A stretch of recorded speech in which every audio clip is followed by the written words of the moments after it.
ꯃꯌꯥꯝꯕꯨ ꯑꯍꯥꯟꯕ ꯃꯛꯇꯗ ꯃꯈꯜ ꯃꯊꯦꯜ ꯃꯅꯤꯄꯨꯔ ꯐꯨꯜ ꯁ꯭ꯇꯣꯔꯤ ꯀꯂꯦꯛꯁꯟꯅ ꯃꯌꯥꯝꯕꯨ ꯇꯔꯥꯝꯅ ꯑꯣꯛꯆꯕꯒ ꯂꯣꯏꯅꯅ ꯏꯀꯣꯛ ꯅꯣꯟꯅ ꯈꯨꯔꯨꯝꯖꯔꯤ꯫ ꯉꯁꯤꯁꯨ ꯃꯌꯥꯝꯒꯤ ꯉꯥꯏꯍꯥꯛ ꯄꯣꯊꯥꯅꯕꯒꯤꯗꯃꯛꯇ ꯃꯅꯤꯄꯨꯔꯤ ꯍꯣꯔꯔ ꯁ꯭ꯇꯣꯔꯤ ꯑꯃꯃꯨꯛ ꯄꯨꯗꯨꯅ ꯂꯥꯛꯆꯔꯤ꯫ ꯍꯣꯔꯔ ꯁ꯭ꯇꯣꯔꯤ ꯑꯁꯤꯒꯤ ꯃꯃꯤꯡꯅ ꯏꯄꯨ ꯑꯃꯥꯏꯕ꯫ ꯋꯥꯔꯤ ꯑꯁꯤꯅ ꯍꯤꯡꯂꯤꯕ ꯑꯃꯗꯤ ꯂꯩꯈꯤꯗ꯭ꯔꯕ ꯀꯅꯥꯒꯨꯝꯕꯤ ꯑꯃꯠꯇꯒ ꯃꯔꯤ ꯂꯩꯅꯖꯗꯦ꯫ ꯑꯏꯕꯅ ꯋꯥꯈꯜꯅ ꯁꯥꯒꯠꯆꯔꯒ ꯇꯥꯕꯤꯔꯤꯕꯁꯤꯡꯒꯤ ꯉꯥꯏꯍꯥꯛ ꯄꯣꯊꯥꯅꯕꯒꯤꯗꯃꯛꯇ ꯁꯦꯝꯖꯕ ꯋꯥꯔꯤꯅꯤ꯫ ꯍꯧꯖꯤꯛ ꯃꯌꯥꯝꯗ ꯈꯨꯗꯣꯜ ꯇꯝꯖꯔꯤ ꯃꯅꯤꯄꯨꯔꯤ ꯍꯣꯔꯔ ꯁ꯭ꯇꯣꯔꯤ ꯏꯄꯨ ꯃꯥꯏꯕ꯫ ꯑꯌꯨꯛꯀꯤ ꯃꯇꯝꯅꯤ꯫ ꯇꯦꯝꯕ ꯑꯌꯨꯛ ꯉꯟꯇꯥ ꯍꯧꯒꯠꯇꯨꯅ ꯃꯍꯥꯛꯀꯤ ꯃꯄꯨ ꯑꯣꯏꯔꯤꯕ ꯁꯨꯕꯣꯜ ꯍꯣꯏꯒꯤ ꯃꯌꯨꯝꯗ ꯂꯥꯛꯂꯤ꯫ ꯇꯦꯝꯕꯒꯤ ꯃꯄꯨ ꯁꯨꯕꯣꯜ ꯑꯁꯤ ꯃꯍꯥꯛꯀꯤ ꯃꯃꯥꯒꯤꯗꯤ ꯍꯦꯛ ꯃꯃꯥꯕꯨ ꯄꯣꯛꯂꯤꯕ ꯃꯄꯥꯅꯤ꯫ ꯁꯨꯕꯣꯜ ꯍꯣꯏꯒꯤ ꯃꯌꯨꯝꯒ ꯇꯦꯝꯕ ꯍꯣꯏꯒꯤ ꯃꯌꯨꯝꯒꯁꯤ ꯊꯣꯏꯗꯣꯛꯅ ꯂꯥꯞꯅꯗꯦ, ꯈꯨꯜ ꯑꯗꯨꯃꯛ ꯊꯪꯅꯔꯤ꯫ ꯇꯦꯝꯕ ꯄꯔꯞ ꯑꯁꯨꯝ ꯑꯌꯨꯛ ꯉꯟꯇꯥ ꯑꯗꯨꯗ ꯂꯥꯛꯄꯅ ꯁꯨꯕꯣꯜ ꯍꯣꯏꯒꯤ ꯌꯨꯝ ꯌꯧꯁꯜꯂꯛꯂꯤ꯫ ꯇꯦꯝꯕ ꯍꯧꯖꯤꯛ ꯃꯁꯥꯒꯤ ꯆꯍꯤ 30ꯒ 4-5 ꯁꯨꯖꯜꯂꯛꯂꯕ ꯄꯥꯈꯪ ꯑꯃꯅꯤ꯫ ꯃꯍꯥꯛꯅ ꯍꯥꯏꯔꯨꯕ ꯅꯨꯄꯤ ꯑꯃꯠꯇ ꯌꯥꯔꯛꯇꯕꯗꯒꯤ ꯃꯈꯜꯒꯤ ꯎꯄꯥꯏ ꯀꯌꯥ ꯌꯦꯡꯈ꯭ꯔꯕ ꯇꯦꯝꯕꯅꯤ꯫ ꯃꯇꯧ ꯑꯁꯨꯝꯅ ꯇꯦꯝꯕꯅ ꯎꯄꯥꯏ ꯃꯊꯪ ꯑꯁꯨꯝ ꯌꯦꯡꯂꯛꯄꯗ ꯃꯈꯣꯏꯒꯤ ꯃꯄꯨ ꯑꯣꯏꯔꯤꯕ ꯁꯨꯕꯣꯜꯁꯤ ꯂꯩꯋꯥ ꯃꯟꯇ꯭ꯔ ꯍꯩ ꯍꯥꯏꯕ ꯈꯪꯂꯛꯄꯗꯒꯤ ꯃꯍꯥꯛꯀꯤ ꯃꯅꯥꯛꯇ ꯋꯥꯐꯝ ꯑꯃꯒꯤꯗꯃꯛ ꯇꯥꯟꯅꯔꯨꯒꯦ ꯍꯥꯏꯗꯨꯅ ꯂꯥꯛꯂꯤꯕꯅꯤ꯫ ꯃꯇꯝꯗꯨ ꯅꯤꯡꯊꯝꯊꯥ ꯃꯇꯝꯅꯤ, ꯂꯩꯆꯤꯟꯅ ꯄꯨꯡꯉꯧꯉꯧꯅ ꯊꯥꯔꯤꯕꯅꯤ꯫ ꯇꯦꯝꯕ ꯑꯁꯨꯝ ꯂꯥꯛꯄꯅ ꯃꯍꯥꯛꯀꯤ ꯃꯄꯨꯒꯤ ꯃꯌꯨꯝ ꯌꯧꯔꯛꯂꯕꯗ ꯃꯍꯥꯛꯀꯤ ꯃꯄꯨꯕꯨ ꯇꯣꯏꯅ ꯀꯧꯔꯤ꯫ ꯑꯁꯨꯝꯅ ꯀꯧꯔꯛꯄ ꯑꯗꯨꯗ ꯁꯨꯕꯣꯜꯅ ꯃꯅꯤꯡꯂꯣꯝꯗꯒꯤ "ꯍꯥꯏ ꯇꯦꯝꯕꯔꯥ, ꯃꯅꯤꯡꯂꯣꯝꯗ ꯂꯥꯛꯎ" ꯑꯗꯨꯝꯅ ꯂꯥꯎꯔꯛꯄꯗꯒꯤ ꯁꯨꯕꯣꯜꯒꯤ ꯃꯅꯥꯛꯂꯣꯝꯗ ꯇꯦꯝꯕꯗꯣ ꯄꯔꯞ ꯂꯥꯛꯂꯤ꯫ ꯃꯇꯝ ꯑꯗꯨꯗ ꯃꯄꯨ ꯑꯗꯣ ꯋꯥꯔꯨꯛꯀꯤ ꯂꯝꯍꯥꯡ ꯑꯃꯗ ꯃꯩ ꯇꯤꯛꯇꯨꯅ ꯂꯩꯔꯝꯂꯤ, ꯃꯩꯈꯨꯅ ꯄꯨꯡꯃꯝ ꯃꯝꯂꯤ꯫ ꯇꯦꯝꯕ ꯄꯔꯞ ꯆꯪꯁꯤꯜꯂꯛꯂꯤ꯫ ꯃꯗꯨ ꯎꯕꯗ ꯁꯨꯕꯣꯜꯅ "ꯍꯥꯏ, ꯀꯔꯤ ꯇꯧꯔꯦ ꯑꯌꯨꯛꯁꯤꯗ? ꯅꯃꯥꯅ ꯀꯔꯤ ꯍꯥꯏꯔꯛꯏ? ꯅꯕꯣꯛꯇꯤ ꯑꯁꯣꯝ ꯃꯅꯤꯡ ꯂꯩꯀꯥꯏꯔꯣꯝꯗ ꯍꯪꯒꯥꯝ ꯍꯦꯛꯎꯅꯤ ꯍꯥꯏꯗꯅ ꯆꯠꯈꯤ꯫ ꯀꯔꯤ ꯍꯥꯏꯒꯦ ꯅꯪꯕꯨ?" "ꯑꯁ ꯏꯄꯨ, ꯑꯩꯅ ꯂꯥꯛꯂꯤꯁꯤ ꯏꯃꯥꯅ ꯄꯥꯈꯣꯟ ꯁꯤꯕꯩ ꯂꯥꯛꯄ ꯅꯠꯇꯦꯗ." "ꯀꯔꯤꯒꯤꯅꯣ ꯑꯗꯨꯗꯤ? ꯍꯩ, ꯅꯪꯕꯨ ꯉꯍꯥꯟꯈꯩ ꯂꯥꯛꯄꯒ ꯏꯃꯥꯟ ꯃꯥꯟꯅꯗꯦ꯫ ꯀꯔꯤꯒꯨꯝꯕ ꯑꯔꯨꯕ ꯊꯕꯛ ꯑꯃꯒꯤ ꯂꯥꯛꯄ ꯃꯥꯜꯂꯤ꯫ ꯍꯩ, ꯅꯁꯥꯗꯨꯁꯨ ꯐꯨꯝꯕꯪꯅꯒꯨꯝ ꯀꯔꯤꯒꯨꯝ ꯇꯧꯏꯅꯦꯍꯦ꯫ ꯉꯥꯏꯈꯣ, ꯏꯁꯨꯗ ꯀꯅꯥ ꯂꯥꯛꯆꯔꯒꯦꯅꯦ? ꯍꯩ, ꯏꯁꯨ ꯅꯇꯣꯝꯇꯅꯤ, ꯃꯤꯅ ꯂꯥꯛꯆꯕ ꯌꯥꯔꯣꯏ꯫ ꯍꯥꯏꯌꯨ, ꯀꯩꯗꯧꯔꯦ?" "ꯏꯄꯨ, ꯑꯩꯅ ꯍꯥꯏꯒꯗꯧꯔꯤꯕ ꯋꯥꯁꯤ ꯏꯄꯨꯅ ꯌꯥꯔꯛꯀꯗ꯭ꯔꯥ ꯌꯥꯔꯛꯂꯣꯏꯗ꯭ꯔꯥ ꯍꯥꯏꯕꯗꯤ ꯈꯪꯗꯦꯗ." "ꯍꯩ, ꯑꯐꯕ ꯋꯥ ꯑꯣꯏꯔꯒꯅ ꯌꯥꯔꯦ, ꯐꯠꯇꯕ ꯋꯥ ꯑꯣꯏꯔꯒꯅ ꯁꯦ, ꯁꯤ ꯎꯔꯕ ꯁꯦ?" "ꯑꯁ ꯏꯄꯨ, ꯑꯗꯨꯒꯤ ꯂꯤꯆꯩꯗꯨ ꯅꯠꯇꯦꯗ ꯑꯩꯅ ꯍꯥꯏꯕ ꯂꯥꯛꯏꯁꯤꯗꯤ." "ꯍꯣꯏꯅꯦ, ꯂꯤꯆꯩꯁꯤ ꯀꯤꯔꯕꯗꯤ ꯑꯐꯕ ꯋꯥꯗꯨ ꯍꯥꯏꯒꯗꯕꯅꯤ꯫ ꯑꯩꯅ ꯇꯥꯕꯗ ꯅꯨꯡꯉꯥꯏꯇꯕ ꯋꯥꯗꯤ ꯍꯥꯏꯔꯛꯀꯅꯨꯀꯣ." "ꯑꯁ ꯏꯄꯨ, ꯑꯗꯨꯃꯥꯏꯅ ꯍꯥꯟꯅ ꯍꯥꯏꯔꯛꯂꯕꯗꯤ ꯑꯩꯅ ꯍꯥꯏꯒꯦ ꯈꯟꯗꯨꯅ ꯂꯥꯛꯂꯤꯕ ꯋꯥꯁꯤ ꯍꯥꯏꯕ ꯉꯝꯃꯔꯣꯏꯗ." "ꯏꯍꯦ, ꯀꯔꯤꯅꯣꯗꯤ ꯁꯨꯡꯍꯥꯏ ꯍꯥꯏꯗꯦ." "ꯍꯩ, ꯀꯔꯤꯅꯣ ꯅꯪꯒꯤꯗꯣ? ꯑꯐꯕ ꯋꯥꯗꯤ ꯃꯥꯟꯗ꯭ꯔꯦꯕꯨ." "ꯑꯁ ꯏꯄꯨ, ꯑꯐꯕ ꯋꯥꯕꯨꯗꯤ ꯑꯣꯏꯕ ꯖꯥꯠꯅꯤꯗ, ꯍꯥꯏꯕꯗꯤ ꯃꯁꯤ ꯌꯨꯝꯕꯥꯟ ꯀꯩꯕꯥꯟꯒꯤ ꯃꯇꯥꯡꯒꯤ ꯋꯥꯔꯤꯅꯤ ꯍꯥꯏꯔꯤꯕ." "ꯑꯩ, ꯀꯔꯤꯅꯣ ꯅꯪꯕꯨ ꯅꯨꯄꯤ ꯆꯦꯜꯂꯒꯦ ꯍꯥꯏꯔꯤꯕ꯭ꯔꯥꯅꯦ? ꯅꯠꯇꯦ, ꯑꯩꯈꯣꯏꯗ ꯊꯩꯒꯦ ꯍꯥꯏꯔꯤꯕ꯭ꯔꯣ? ꯅꯠꯇꯦ, ꯅꯨꯄꯤ ꯃꯆꯥꯗꯨꯕꯨ ꯌꯥꯎꯔꯛꯄ꯭ꯔꯥꯅꯦ?" "ꯑꯁ ꯏꯄꯨꯁꯤꯗꯤꯕ ꯋꯥ ꯍꯥꯏꯗꯧꯒ ꯇꯜꯂꯤ, ꯑꯩ ꯆꯠꯂꯒꯦ." "ꯍꯩ, ꯉꯥꯏꯈꯣꯅꯦ ꯅꯪꯕꯣ, ꯃꯁꯤꯒꯤ ꯄꯤꯡ ꯂꯥꯎꯕꯤꯁꯦ ꯍꯦꯛꯇ ꯇꯧꯔꯗꯧꯅꯤ꯫ ꯐꯝ." ꯀꯩꯗꯧꯕ? ꯅꯪꯅ ꯍꯥꯏꯅꯤꯡꯂꯤꯕꯗꯨ ꯍꯦꯛꯇ ꯍꯥꯏꯌꯨ꯫ "ꯀꯔꯤ ꯇꯧꯔꯒꯦ ꯅꯪꯕꯨ?" "ꯏꯄꯨ, ꯑꯇꯩ ꯅꯠꯇꯦꯗ, ꯏꯄꯨꯁꯤ ꯃꯤꯅ ꯁꯨꯝ ꯍꯥꯏꯅꯕꯗ ꯃꯥꯏꯕꯅꯦꯅ ꯍꯥꯏꯕ." "ꯍꯩ,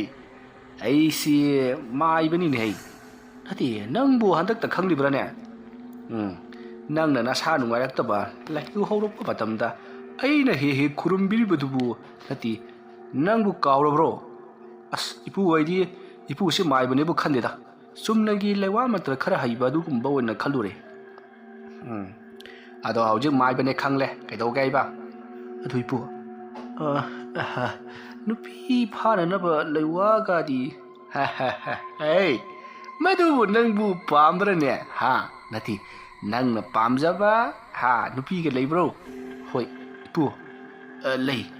ꯑꯁ ꯃꯁꯛꯀꯗꯤꯅꯦ ꯐꯖꯈ꯭ꯔ ꯄꯣꯠꯅꯤꯗ ꯏꯄꯨ." ꯑꯗꯨꯒꯤꯁꯨ ꯃꯊꯛꯇꯅꯦ ꯃꯁꯥꯗꯣ ꯍꯧꯖꯤꯛ ꯁ꯭ꯀꯨꯜꯒꯤ ꯑꯣꯖꯥꯁꯨ ꯑꯣꯏꯔꯤꯕ ꯅꯪꯅ ꯍꯥꯏꯔꯤꯁꯤꯅꯗꯤ ꯃꯤꯗꯨ ꯄꯪꯅꯣꯞ ꯅꯣꯞꯇꯦ ꯍꯩ ꯃꯗꯨ ꯇꯥꯛ ꯍꯦꯛ ꯐꯥꯕꯗꯤ ꯌꯥꯔꯣꯏ ꯉꯥꯏꯈꯣ ꯅꯪꯅ ꯅꯨꯄꯤ ꯃꯆꯥꯗꯨꯗ ꯍꯥꯏꯕ ꯈꯣꯠꯄ ꯅꯣꯏꯒꯤ ꯄꯄꯣꯁꯀꯥꯗꯨꯕꯨ ꯇꯧꯈ꯭ꯔꯕ꯭ꯔꯣ ꯑꯁ ꯑꯁꯤꯡ ꯈꯪꯗꯅ ꯇꯧꯈ꯭ꯔꯕꯣꯏ ꯂꯩꯕꯨ ꯈꯨꯄꯥꯛꯅꯕꯨ ꯊꯥꯔꯛꯏꯗ ꯄꯥꯏ ꯉꯥꯏꯈꯣꯅꯦ ꯀꯔꯝꯍꯥꯏꯅ ꯇꯧꯗꯨꯅ ꯊꯥꯔꯛꯂꯤꯕꯖꯥꯠꯅꯣ ꯑꯁ ꯅꯍꯥꯟꯋꯥꯏꯒꯤ ꯋꯥꯔꯤꯅꯤꯗ ꯃꯥꯅ ꯁ꯭ꯀꯨꯜ ꯍꯜꯂꯛꯄꯗ ꯑꯩꯅ ꯔꯣꯁ ꯑꯉꯥꯡꯕ ꯑꯃꯒ ꯇꯧꯔꯒ ꯃꯉꯣꯟꯗ ꯍꯦꯛ ꯄꯤꯔꯨꯔꯤ ꯑꯗꯒꯤꯗꯤ ꯅꯨꯃꯤꯠꯇꯨ ꯃꯥꯁꯤ ꯁ꯭ꯀꯨꯜꯗꯒꯤ ꯈꯔ ꯁꯥꯎꯅꯔꯒ ꯍꯜꯂꯛꯄꯖꯥꯠꯅꯤ ꯑꯗꯩꯗꯒꯤꯗꯤ ꯈꯪꯍꯧꯗꯦ ꯔꯣꯁꯇꯨ ꯅꯣꯛꯐꯦꯠ ꯇꯧꯔ ꯂꯧꯁꯟꯈ꯭ꯔꯦ ꯍꯌꯥꯔꯛꯂꯗꯧꯕ ꯅꯤꯡꯉꯤꯗꯨ ꯈꯣꯡꯄꯥꯛꯅ ꯆꯕꯦꯠ ꯁꯜꯂꯒ ꯈꯖꯥꯏꯁꯤꯗ ꯍꯨꯝꯖꯤꯜꯂꯛꯄꯩ ꯋꯥꯅꯤꯗ ꯏꯄꯨ ꯑꯗꯨꯒ ꯀꯔꯤ ꯍꯥꯏꯒꯦꯕꯨ ꯅꯪꯅ ꯃꯔꯝ ꯑꯣꯏꯔꯒ ꯑꯩꯁꯤ ꯏꯀꯥꯏꯕ ꯅꯪꯍꯜꯂꯦ ꯅꯪ ꯌꯥꯝꯅ ꯊꯨꯅ ꯆꯠꯈ꯭ꯔꯣ ꯍꯥꯏꯔꯒ ꯑꯩꯁꯤ ꯍꯦꯛꯇ ꯂꯤꯁꯝꯁꯤ ꯄꯥꯏꯔꯏꯜꯂꯛꯄꯅꯤꯗꯅ ꯑꯁ ꯑꯗꯩꯗꯤ ꯏꯄꯨ ꯑꯩꯁꯤ ꯏꯀꯥꯏꯒꯨꯝ ꯁꯥꯎꯅꯤꯡꯒꯨꯝ ꯌꯨꯝꯗ ꯍꯜꯂꯛꯂꯦ ꯑꯗꯒꯤꯅꯤ ꯑꯩꯅ ꯃꯥꯁꯤ ꯂꯧꯗꯕ ꯌꯥꯗꯦꯅ ꯈꯜꯂꯤꯁꯤ ꯏꯄꯨ ꯅꯨꯄꯤ ꯃꯆꯥꯗꯨꯗ ꯅꯪꯅ ꯀꯔꯟ ꯇꯥꯈꯤꯕꯒ ꯂꯩꯕ꯭ꯔꯣ 이부 까른 따바 하이가더라 묵시버기 비캬니 이부지부 까른 따바 câu 너브라네 파자이네 이부 원능게 와리도 묵시버기 비캬니 이부 까른 따바 징브라 가이다 헤이 마땅 마땅 하이바 말레 미네 타바 인강자 토잉에도 꿰인 인너라버디 사록바 다버리네 하이 파레 낭나 빰레바 타박도 아이 로이나 밥따레 아두부 낭부 마시 하이너거드라네 이부 하이너르다 맘따 레티시 마부 방네 하이르바디 아이 티자오 숭감니 에이 마시디 연톡pa 한국이 꼬이보 에이 아이 하이게 문나따 레와 만트나 누피 파바 하이바세 이라이 라이바 타박 아만나티 호이 파키바도 아라이바니 아이나 떠고돌바 타박 아시나 마하부 이라이 라이나부디 야르칸 마카 타바두니 루리바시 레와 만트나 파바 누피 하이바시 कोना थंगदा ngorok pai jai natragana hingchabi wolak pai jai sathiba langna phana ngamdaba haina tana ngamdaba nupi urak pasu yari bani maramaduna lewa mantana pha bai basi pak tawroi da bani ko chinna karina yarana ba themna nodana khara haina kada bani ipu ai haiba ya ba haira bani suya yadi bare nangna yadra bani na tawba tare dana sum dawra 세 이라이 누미타 ko irai numitida nahangna phajaba ko nupi ma thadona yamna pamjaba leiyama irai numituda nahangna heklaga aigi nakta porakadabani adu sune numidang wairamgi ingtharakpa matamda oigadabani adugane nupi adugi yumnakne aduga nupi adugi yek salai amati nupi adugi rasine aduga nupi adugi pokpa numitne masi punamaksi khanglaga chenjet amade iraga poraklo ipu nupi dugi maminga mapuk numit kadubudi khangani duga magi yek salai dusu khangani duga magi rasi dudi kamaina hey nang ngamoi hari brosibo ipu ai ngamna bhoda jarakke to adu ni tunu pai bsiri pare ngasi ri yoro ai irai numita nupi macha duna pamjaba leiyama heklaga por u haibado kauni ipu leidu bazar da yoliba leisidi yagadra adu waragana bazar da furit laga thamba laidi du wodana lawro dana nang lawro koi pusini machom pat naidawa ai chalo nupi macha duna pamba leido irai numita heklaga poragada bani asukna wari watai sanarba matung subol warak adu ki lamhang macha adu ta mai tuna adumak lehori tembasu mahak mayum lomda makok paiduna lakti matau karapa nupi adu gi rasi ado khanga dori bano haiduna temba sum lakpana thongal jorok pada mahake maboka thengai mabokna haiba temba haiduna kauri temba mabokna kauri baga do amata changdi mamaya do leimai ga non tharaga mangduna do mak chatki matam madu ta mabokna kari ro ni masiga ngang sina manglaga thokri basibo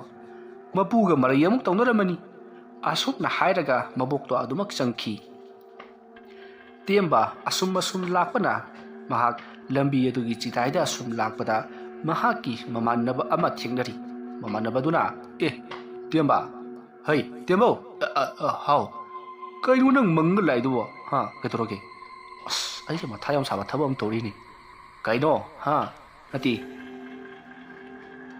Sobita na kari mo hairage ha hanta mo na kongpang na kaura bro as adu nati da adu di kari no hayo dana Sobita do lewa mantra na toraga ai pha da bi yadre hoine lewa mantra na toraga phagera tarieng lebi toraga phagera amadi to pha bsan madu gi nupi do mang i hai hai gali nang na amuk tang jaitha badi phabani as aduda kai doraba aduda akhoi ki pu ida hairu bani ipu na othoko wa ma hairakpa adu ki matha sana lakli bani kari wano ipu na hairi badu bo nati lamta thang si ga hingda mi gi mang tau ga hairak dabro nang na maru lama adu ka na hairage adu de butchana mi na taw da mathabak ne oini adu kari hairake bi ipuna Sobita gi ma ki yumna yek salai amadi ma ki rasi pu pu numit loina ma puraga la on hai ma gi yek salai du di ilai bani hai badi ma gi yumna khangni bani na aduga ma gi pok numit khangdo ko du su arubo wai di adu mai rasi du di kamai khangdin rasi du di mi ma da hangmo da su thoi da khangoi ma sa na taga ma gi mama pa na khangba gi wani kamai tausi ge adu ni to aina khalibsi adu di sumai torasi magi manau no piyam lai dai ne adai da magi rasi to hangasi ye kama haidu baduna a noi sigi rasi don ta hairo ma pha da ba ya de na haidu bro as ti manang sidi pangi he adu ki thamak di ai lai ne magi manau no pido adai di da ai na ne ku thi yeng ba saraga siyaro da asukna tiemba mati mamana bado matau karap na mahake rasi pholadu khangdok sige mahake rasi karino haibadu khangdok sige haiduna ngarang asum hori sanaraga lagli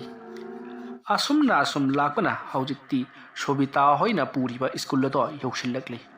matam madutta tiemba ki banakta lebliba mamanaba aduna Sobita do ada leire nusa yariga leiriba siyengu haiduna khudom bi thilli matam madu tiembana mahake rasi se khangdabadi suya dabani ahingda tuminna chatlaga magi kuthi du huralaga yengdong du ngai da se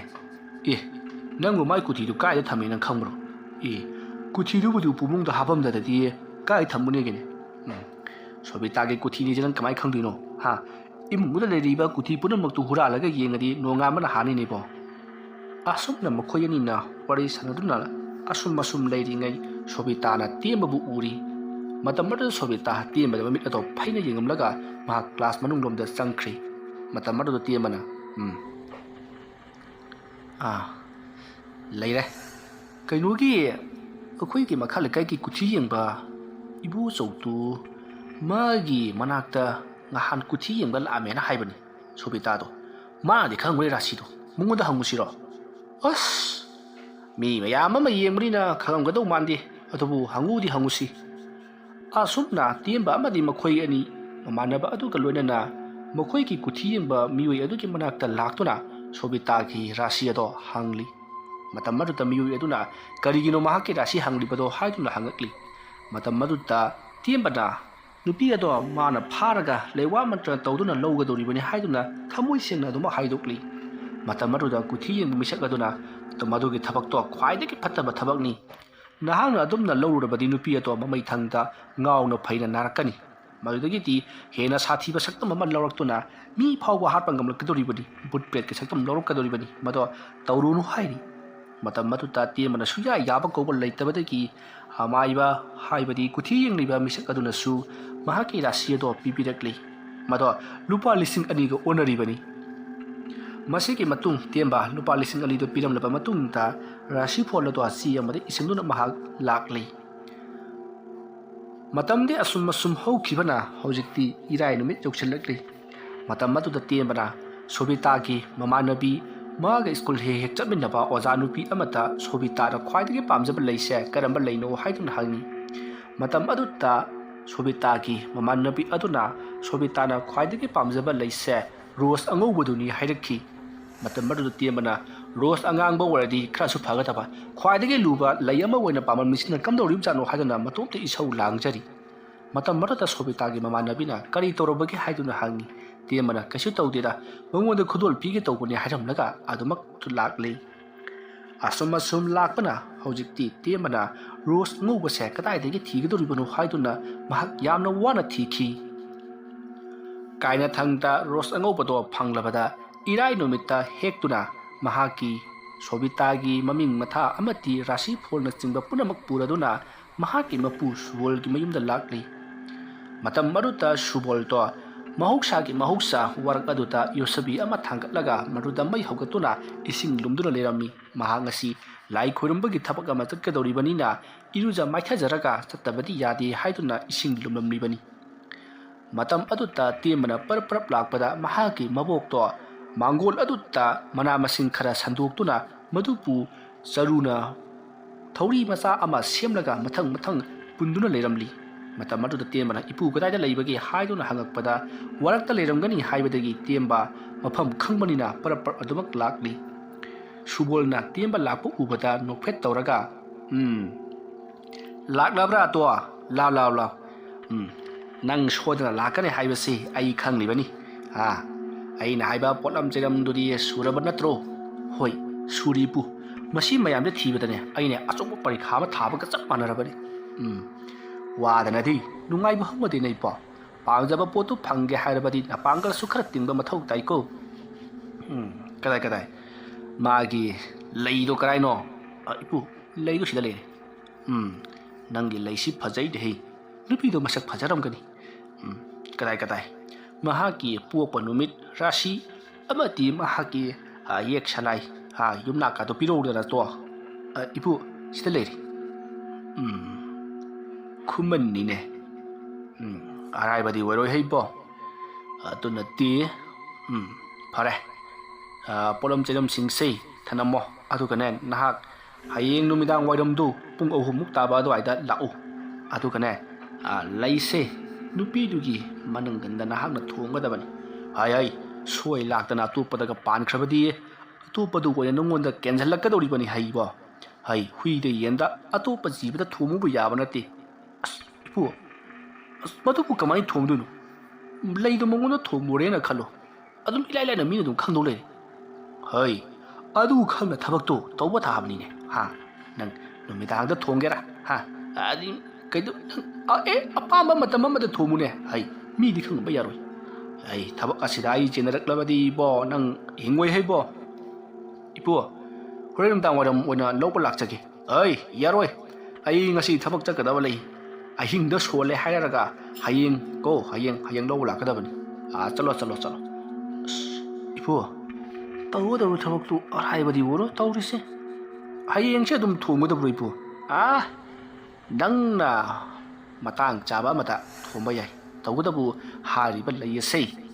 masina kangjandana khujandana ojibu haidi ojine ke matamaduta tawgadabani athubu matamda aduga karigumada layasi atopana phangkhrabadi atopana manam namkhrabadi atragana atopada thingurabadi nang pera kagadoribani ayo wahaiga taw nangi lekai gi chalise ima ipa ha makoita soidana thomuradi sokhe lakiba manam namuradi mui we nongonda ngausilakadoribani hai yamna khudong thiba thabak ni koi pose laina khanganu hai hoi haripu ai chacharage asum naram laga temba parap thotli matam maduta tembagi mabokna hai ngai khone nangbo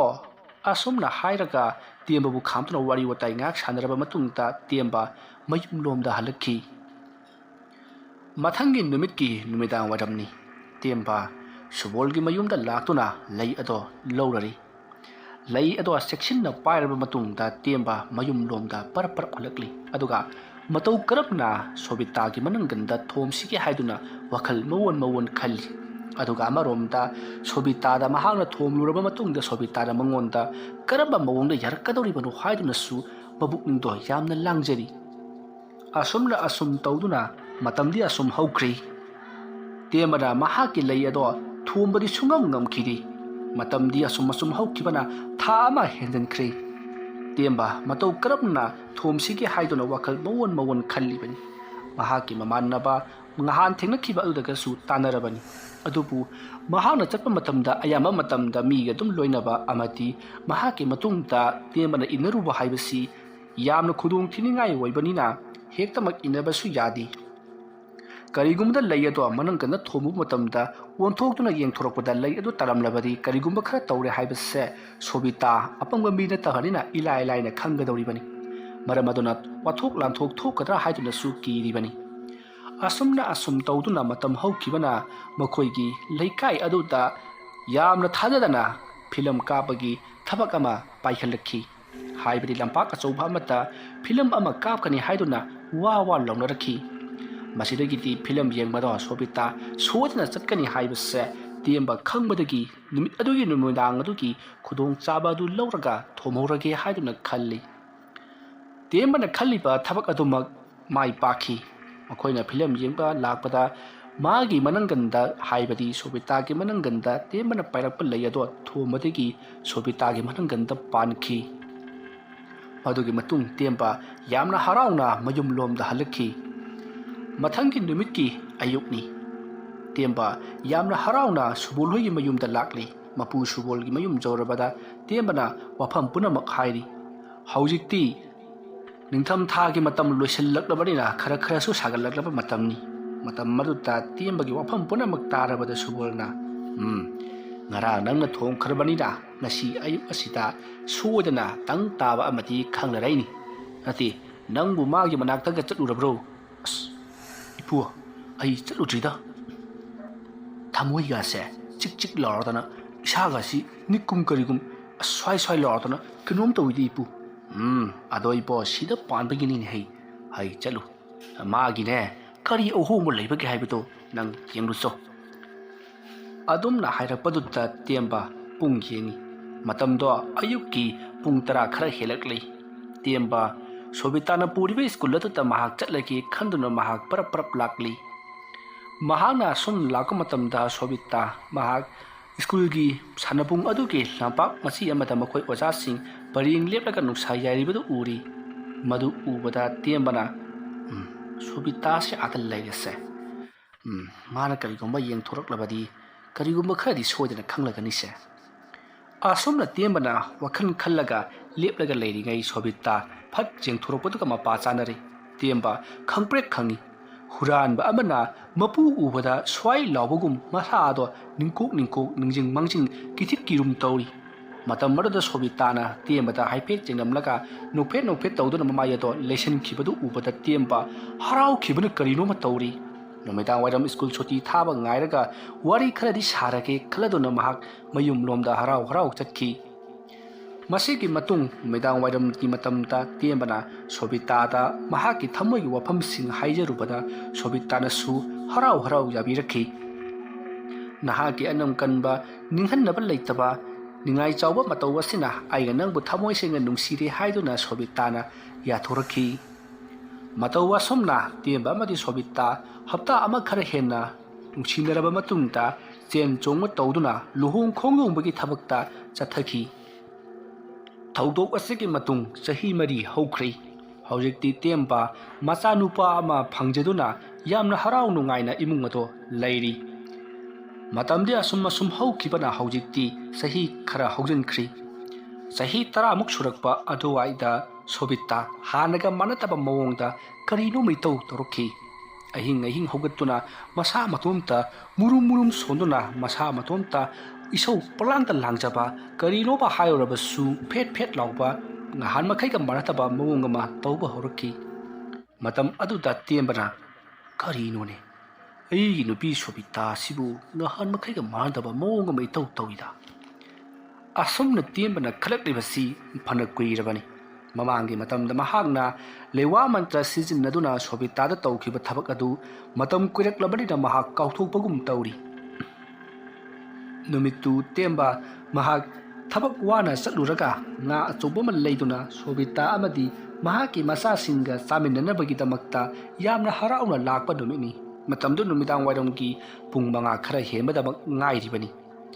ꯁꯣꯕꯤꯇꯥ ꯌꯨꯝ ꯑꯗꯨꯒꯤ ꯃꯅꯨꯡꯗ ꯀꯔꯤꯅꯣꯃ ꯇꯧꯗꯨꯅ ꯂꯩꯔꯝꯂꯤ꯫ ꯇꯦꯝꯕꯅ ꯀꯧꯔꯗꯨꯅ ꯏꯃꯨꯡ ꯂꯣꯝꯗ ꯆꯪꯁꯤꯜꯂꯛꯄꯗ ꯁꯣꯕꯤꯇꯥꯅ ꯀꯗꯣꯝꯗꯒꯤ ꯊꯣꯛꯂꯛꯄꯅꯣ ꯈꯪꯍꯧꯗꯅ ꯃꯇꯨꯡꯂꯣꯝꯗ ꯂꯦꯞꯂꯒ ꯀꯔꯤꯅꯣ ꯀꯩꯀꯧ ꯀꯧꯔꯤꯕꯗꯨꯕꯣ? ꯑꯗꯨꯝꯅ ꯍꯪꯂꯛꯄꯗꯨꯗ ꯇꯦꯝꯕ ꯈꯪꯄ꯭ꯔꯦꯛ ꯈꯪꯉꯤ꯫ ꯍꯩ ꯀꯔꯤꯅꯣꯅꯦ ꯅꯪꯕꯣ ꯅꯠꯇꯦ ꯈꯪꯄ꯭ꯔꯦꯛꯄꯨ ꯈꯪꯉꯤꯅꯦ꯫ ꯁꯦ ꯉꯥꯅꯤꯁꯦ ꯉꯁꯤꯗꯤ ꯍꯥꯎꯅ ꯆꯥꯁꯤ ꯀꯨꯏꯔꯦꯅꯦ ꯉꯥꯒ ꯆꯥꯈꯤꯗꯕ ꯁꯦ ꯍꯥꯎꯅ ꯊꯣꯡꯉꯨꯀꯣ꯫ ꯑꯗꯨꯝꯅ ꯍꯥꯏꯔꯛꯄ ꯑꯗꯨꯗ ꯁꯣꯕꯤꯇꯥ ꯍꯣꯏ ꯃꯥꯏ ꯑꯃꯠꯇ ꯍꯥꯏꯔꯝꯗꯅ ꯉꯥꯗꯣ ꯌꯥꯝꯅ ꯃꯨꯟꯅ ꯌꯦꯡꯉꯤ꯫ ꯑꯗꯨꯒ ꯇꯥꯞ ꯂꯧꯁꯤꯟꯗꯨꯅ ꯆꯥꯛꯁꯪꯂꯣꯝꯗ ꯄꯔꯞ ꯄꯔꯞ ꯆꯠꯈ꯭ꯔꯦ ꯇꯦꯝꯕ ꯀꯔꯤꯁꯨ ꯊꯣꯏꯅ ꯈꯟꯖꯤꯜꯂꯨꯗꯦ ꯀꯔꯤꯅꯣꯅꯦ ꯃꯁꯤꯕꯣ ꯍꯥꯏꯔꯒ ꯂꯩꯍꯧꯔꯤ ꯃꯗꯨꯒꯤ ꯃꯇꯨꯡꯗ ꯃꯍꯥꯛꯀꯤ ꯃꯆꯥꯅꯨꯄꯥ ꯑꯗꯨꯒꯤ ꯃꯅꯥꯛꯇ ꯆꯪꯁꯤꯟꯗꯨꯅ ꯃꯆꯥꯅꯨꯄꯥꯅ ꯇꯧꯔꯤꯕ ꯊꯕꯛ ꯑꯗꯨꯗ ꯌꯦꯡꯁꯤꯜꯂꯔꯤ ꯑꯗꯨꯒ ꯃꯍꯥꯛꯁꯨ ꯃꯐꯤ ꯃꯔꯣꯟ ꯍꯣꯡꯗꯣꯛꯇꯨꯅ ꯁꯣꯕꯤꯇꯥꯒꯤ ꯃꯅꯥꯛꯇ ꯆꯪꯂꯛꯏ ꯃꯇꯝ ꯑꯗꯨꯗ ꯇꯦꯝꯕꯅ ꯑꯣꯟꯊꯣꯛꯄ ꯁꯛꯇꯝ ꯑꯃ ꯎꯔꯤ ꯃꯗꯨꯗꯤ ꯁꯣꯕꯤꯇꯥꯅ ꯉꯥ ꯑꯗꯣ ꯁꯦꯝꯂꯤꯕꯅꯤ ꯍꯥꯏꯗꯨꯅ ꯌꯥꯝꯅ ꯀꯨꯞꯅ ꯀꯛꯇꯨꯅ ꯂꯩꯔꯝꯂꯤ ꯑꯗꯨꯒ ꯃꯃꯤꯠ ꯑꯗꯨꯅ ꯉꯥ ꯑꯗꯨꯗ ꯈꯥꯗꯁꯨ ꯌꯦꯡꯂꯤ ꯑꯗꯨꯝꯅ ꯇꯧꯔꯤꯕꯗꯨ ꯇꯦꯝꯕ ꯀꯔꯤꯅꯣ ꯃꯥꯅ ꯇꯧꯔꯤꯕꯁꯤꯕꯨ ꯍꯥꯏꯗꯨꯅ ꯂꯦꯞꯂꯒ ꯌꯦꯡꯗꯨꯅ ꯂꯩꯔꯤ ꯃꯗꯨꯗ ꯇꯦꯝꯕꯅ ꯍꯥꯏ ꯀꯩꯅꯣꯅꯦ ꯅꯪꯅ ꯇꯧꯔꯤꯕꯗꯨꯕꯣ ꯍꯥ ꯀꯩꯅꯣ ꯉꯥ ꯑꯗꯨꯕꯨ ꯑꯗꯨꯝ ꯀꯨꯝꯅ ꯀꯛꯏꯕꯗꯨꯕꯨ ꯅꯪꯒꯤꯁꯤꯕꯨ ꯇꯣꯏꯅ ꯊꯣꯡꯒꯗꯧꯔꯤꯕ꯭ꯔꯣ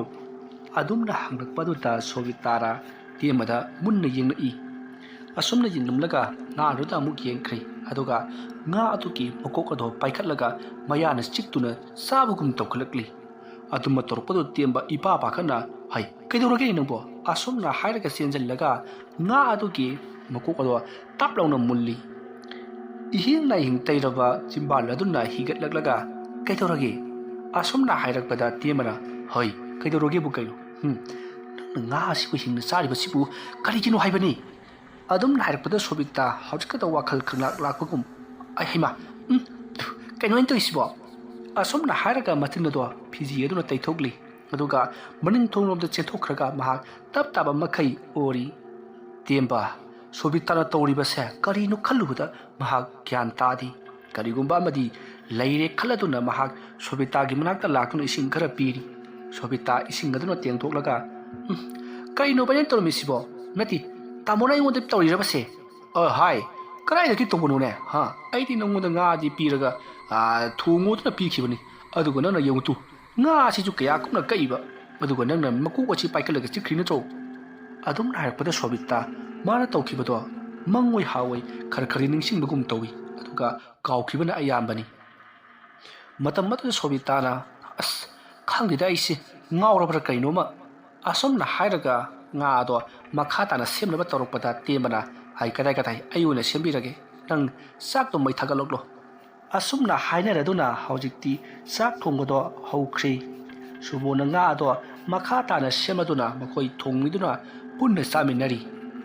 ꯑꯁꯨꯝꯅ ꯆꯥꯛꯆꯥ ꯇꯣꯛꯂꯕꯗ ꯁꯣꯕꯤꯇꯥ ꯀꯨꯂꯤꯛ ꯋꯥꯏꯔꯝ ꯁꯦꯡꯕ ꯄꯨꯡꯂꯣꯏ ꯂꯣꯏꯔꯗꯨꯅ ꯐꯃꯨꯡꯂꯣꯝꯗ ꯇꯨꯝꯕ ꯆꯪꯉꯛꯂꯤ ꯇꯦꯝꯕꯁꯨ ꯑꯗꯨꯃꯉꯥꯏ ꯇꯨꯝꯕꯗꯨꯃꯛ ꯆꯪꯉꯛꯂꯤ ꯃꯇꯝꯗꯨ ꯑꯍꯤꯡꯒꯤ ꯄꯨꯡ 12 ꯆꯞ ꯆꯥꯅ ꯇꯥꯔꯕꯅꯤ ꯁꯣꯕꯤꯇꯥ ꯃꯃꯤꯠ ꯑꯗꯣ ꯈꯪꯄꯥꯡ ꯄꯥꯡꯊꯣꯔꯛꯂꯤ ꯃꯗꯨꯒꯤ ꯃꯇꯨꯡꯗ ꯐꯃꯨꯡꯗꯒꯤ ꯇꯞꯅ ꯀꯨꯝꯊꯔꯛꯂꯤ ꯁꯣꯕꯤꯇꯥꯅ ꯐꯃꯨꯡꯗꯒꯤ ꯀꯨꯝꯊꯈꯤꯕꯗꯨ ꯇꯦꯝꯕ ꯃꯪꯑꯣꯏ ꯍꯥꯋꯣꯏ ꯍꯥꯏꯐꯦꯠ ꯈꯪꯍꯧꯏ ꯑꯗꯨꯕꯨ ꯃꯍꯥꯛ ꯇꯨꯝꯅꯤꯡꯕꯒꯤ ꯃꯌꯥꯏꯅ ꯑꯗꯨꯃꯛ ꯇꯨꯝꯗꯨꯅ ꯂꯩꯍꯧꯔꯤ ꯁꯣꯕꯤꯇꯥ ꯐꯃꯨꯡꯗꯒꯤ ꯍꯧꯒꯠꯂꯛꯂꯒ ꯃꯃꯥꯡ ꯊꯣꯡ ꯑꯗꯨ ꯍꯥꯡꯂꯒ ꯌꯨꯝ ꯑꯗꯨꯒꯤ ꯌꯦꯅꯈꯥꯔꯣꯝꯗ ꯄꯔꯞ ꯄꯔꯞ ꯂꯥꯛꯂꯤ ꯃꯇꯧ ꯑꯁꯨꯝꯅ ꯁꯣꯕꯤꯇꯥꯅ ꯌꯨꯝ ꯑꯗꯨꯒꯤ ꯃꯈꯥ ꯊꯪꯕ ꯌꯦꯅꯈꯥꯔꯣꯝꯗ ꯄꯔꯞ ꯄꯔꯞ ꯂꯥꯛꯂꯒ ꯃꯍꯥꯛ ꯗꯥꯔꯤ ꯑꯗꯨꯗ ꯐꯝꯂꯤ ꯃꯃꯥꯏ ꯑꯗꯨꯅ ꯂꯩꯃꯥꯏꯗ ꯅꯣꯟꯊꯔꯒ ꯃꯨꯔꯨꯝ ꯃꯨꯔꯨꯝ ꯀꯔꯤꯒꯨꯝꯕ ꯈꯔꯁꯨ ꯁꯣꯜꯂꯤ ꯑꯃꯝꯕ ꯃꯔꯛ ꯑꯗꯨꯗ ꯃꯍꯥꯛꯅ ꯇꯧꯔꯤꯕꯗꯣ ꯀꯔꯤꯅꯣ ꯍꯥꯏꯕ ꯀꯅꯥ ꯑꯃꯠꯇꯅ ꯈꯪꯕ ꯅꯠꯇꯦ ꯁꯣꯕꯤꯇꯥ ꯑꯁꯨꯝꯅ ꯃꯨꯔꯨꯝ ꯃꯨꯔꯨꯝ ꯁꯣꯜꯂꯝꯂꯒ ꯃꯃꯥꯏ ꯑꯗꯣ ꯅꯣꯡꯊꯛꯂꯣꯝꯗ ꯌꯦꯡꯈꯠꯂꯛꯏ ꯑꯗꯨꯝꯅ ꯌꯦꯡꯈꯠꯂꯛꯄ ꯃꯇꯝꯗꯗꯤ ꯃꯍꯥꯛꯀꯤ ꯃꯃꯤꯠꯇꯣ ꯏꯂꯪ ꯂꯪꯂꯤ ꯃꯁꯤꯒꯤ ꯃꯇꯨꯡ ꯉꯥꯏꯍꯥꯛ ꯂꯩꯔꯒ ꯇꯦꯝꯕꯅ ꯃꯤꯀꯞ ꯊꯣꯛꯂꯛꯄꯗ ꯁꯣꯕꯤꯇꯥ ꯂꯩꯔꯝꯗ꯭ꯔꯤ ꯃꯇꯝ ꯑꯗꯨꯗ ꯇꯦꯝꯕꯅ ꯑꯩꯃꯥ ꯉꯁꯥꯏ ꯆꯠꯈꯤꯕꯗꯨ ꯍꯧꯖꯤꯛ ꯐꯥꯎꯕ ꯆꯪꯉꯛꯇ꯭ꯔꯤ ꯃꯥꯜꯂꯦ ꯃꯁꯤꯒꯤ ꯅꯨꯄꯤꯁꯦ ꯑꯁꯨꯝꯅ ꯈꯜꯂꯒ ꯇꯦꯝꯕꯁꯨ ꯐꯃꯨꯡꯗꯒꯤ ꯀꯨꯝꯊꯔꯛꯂꯤ ꯑꯗꯨꯒ ꯃꯄꯥꯟꯂꯣꯝꯗ ꯊꯣꯔꯛꯂꯒ ꯃꯍꯥꯛꯀꯤ ꯅꯨꯄꯤ ꯁꯣꯕꯤꯇꯥꯕꯨ ꯀꯧꯔꯤ ꯍꯩ ꯁꯣꯕꯤꯇꯥ ꯁꯣꯕꯤꯇꯧ ꯀꯗꯥꯏꯗ ꯂꯩꯈ꯭ꯔꯕꯒꯦꯅꯦ ꯃꯁꯤꯕꯣ ꯑꯁꯨꯝꯅ ꯃꯍꯥꯛꯅ ꯀꯧꯔꯒ ꯑꯋꯥꯡ ꯊꯪꯕ ꯌꯦꯅꯈꯥꯔꯣꯝꯗ ꯆꯠꯇꯨꯅ ꯌꯦꯡꯉꯤ ꯑꯗꯨꯕꯨ ꯁꯣꯕꯤꯇꯥ ꯂꯩꯔꯝꯗꯦ ꯃꯈꯥ ꯊꯪꯕ ꯌꯦꯅꯈꯥꯔꯣꯝꯗ ꯂꯥꯛꯄ ꯃꯇꯝꯗꯗꯤ ꯌꯦꯅꯈꯥ ꯑꯗꯨꯒꯤ ꯃꯅꯤꯡꯂꯣꯝ ꯊꯪꯕ ꯅꯥꯀꯜꯂꯣꯝꯗ ꯃꯨꯁꯤꯟ ꯃꯨꯅ ꯅꯨꯄꯤꯒꯤ ꯃꯑꯣꯡ ꯃꯥꯟꯕ ꯑꯃ ꯑꯃꯝꯕ ꯃꯔꯛ ꯑꯗꯨꯗ ꯂꯦꯞꯂꯤꯕꯗꯣ ꯇꯦꯝꯕꯅ ꯎꯔꯤ ꯃꯗꯨ ꯎꯕꯗ ꯇꯦꯝꯕꯅ ꯀꯅꯥꯅꯣ ꯑꯁꯤꯗꯤ ꯍꯥꯏ ꯁꯣꯕꯤꯇꯥ ꯁꯣꯕꯤꯇꯥ ꯑꯗꯨꯝꯅ ꯀꯧꯔꯛꯄꯗꯨꯗ ꯑꯁꯣꯝ ꯅꯥꯀꯟꯗꯒꯤ ꯃꯨꯔꯤ ꯃꯨꯔꯤ ꯂꯦꯡ ꯂꯦꯡ ꯑꯁꯨꯝ ꯇꯦꯝꯕꯒꯤ ꯃꯅꯥꯛꯇ ꯆꯪꯁꯤꯜꯂꯛꯂꯤ ꯍꯣꯏ ꯃꯥꯏ ꯑꯃꯠꯇ ꯍꯥꯏꯗꯅ ꯑꯁꯨꯝ ꯆꯪꯁꯤꯜꯂꯛꯄ ꯑꯗꯨꯗ ꯇꯦꯝꯕ ꯀꯤꯔꯛꯂꯗꯨꯅ ꯃꯍꯥꯛ ꯀꯔꯤꯅꯣꯅꯦ ꯑꯁꯤꯗ ꯂꯥꯛꯂꯤꯕꯁꯤꯕꯣ ꯑꯩꯒꯤ ꯅꯨꯄꯤ ꯁꯣꯕꯤꯇꯥ ꯅꯠꯇꯕ꯭ꯔꯥꯅꯦ ꯑꯁꯨꯝꯅ ꯈꯜꯂꯒ ꯃꯍꯥꯛꯅ ꯁꯣꯕꯤꯇꯥ ꯁꯣꯕꯤꯇꯥ ꯍꯥꯏꯗꯨꯅ ꯀꯧꯔꯤ ꯑꯁꯨꯝꯅ ꯀꯧꯔꯤꯉꯩ ꯃꯇꯝ ꯑꯗꯨꯗ ꯃꯍꯥꯛꯀꯤ ꯃꯃꯥꯡꯗ ꯑꯁꯨꯝ ꯆꯪꯁꯤꯜꯂꯛꯂꯤꯕ ꯅꯨꯄꯤꯒꯤ ꯁꯛꯇꯝ ꯃꯥꯟꯕ ꯃꯨꯁꯤꯟ ꯃꯨꯕ ꯑꯗꯣ ꯃꯍꯥꯛꯀꯤ ꯃꯅꯥꯛ ꯌꯧꯔꯛꯄꯗꯗꯤ ꯁꯣꯕꯤꯇꯥ ꯑꯣꯏꯗꯨꯅ ꯂꯩꯔꯝꯂꯤ matam maru tiembana hai nang kaidino nang maning masida nang kaidoroi rubono silo sanga silo adumna sobita ge makut paiduna imung lomda pusin kinaba torokpada makut to untaba makai ingduna leiramli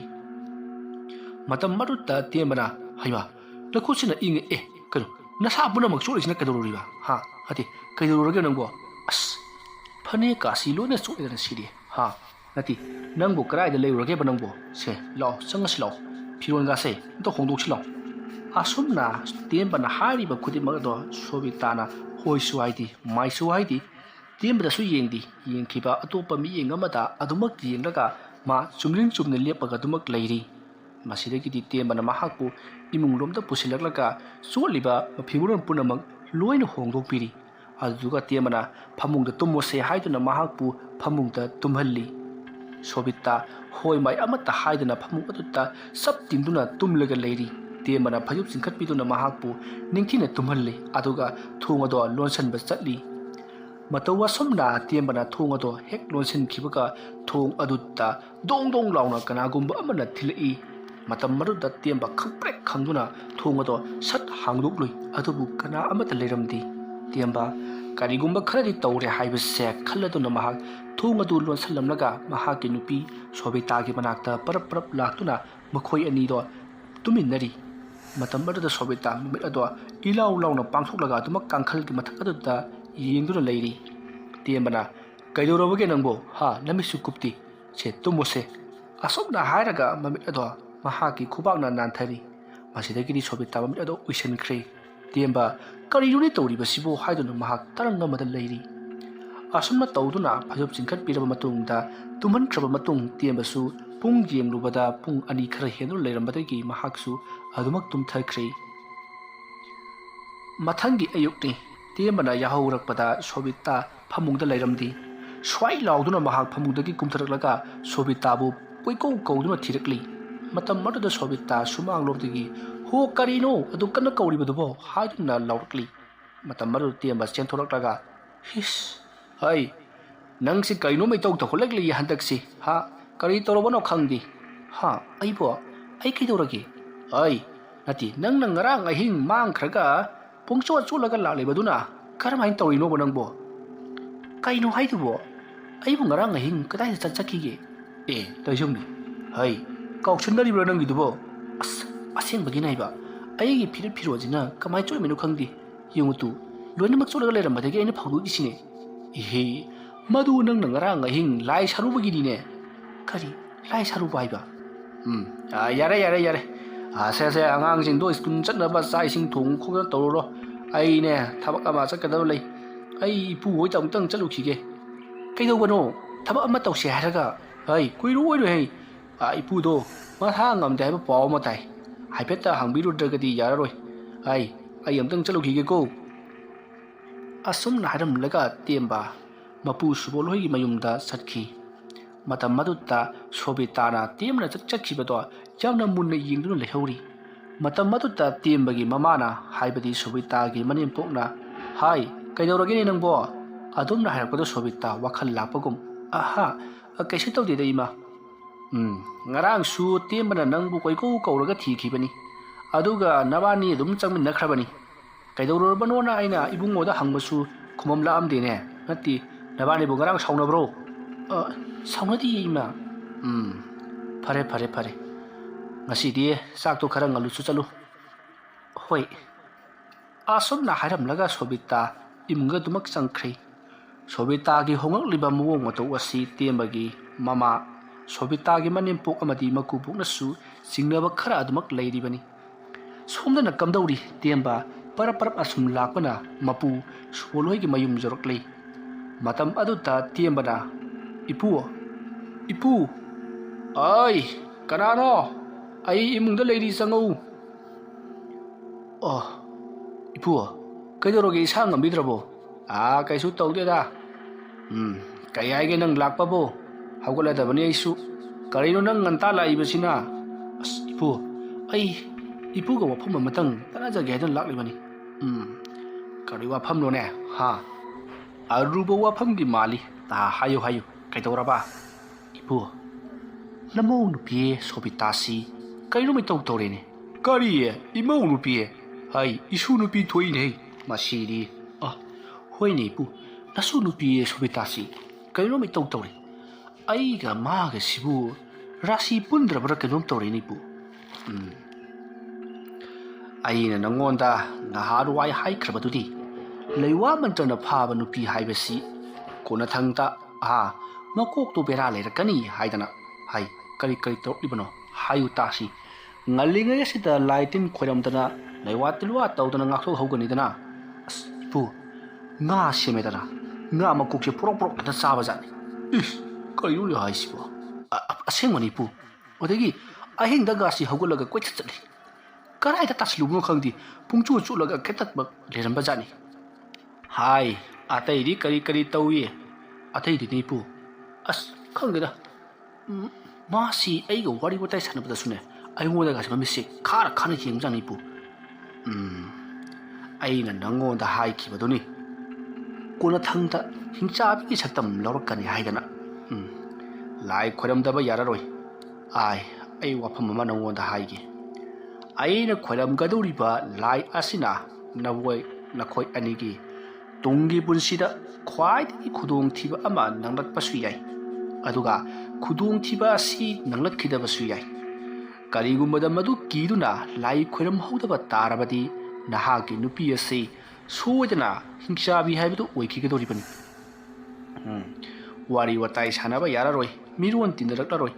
mahak sangsar amada leikibagum angaubi haibadu oidana makok maru pharaga kaithenda sorokta chatkidori bani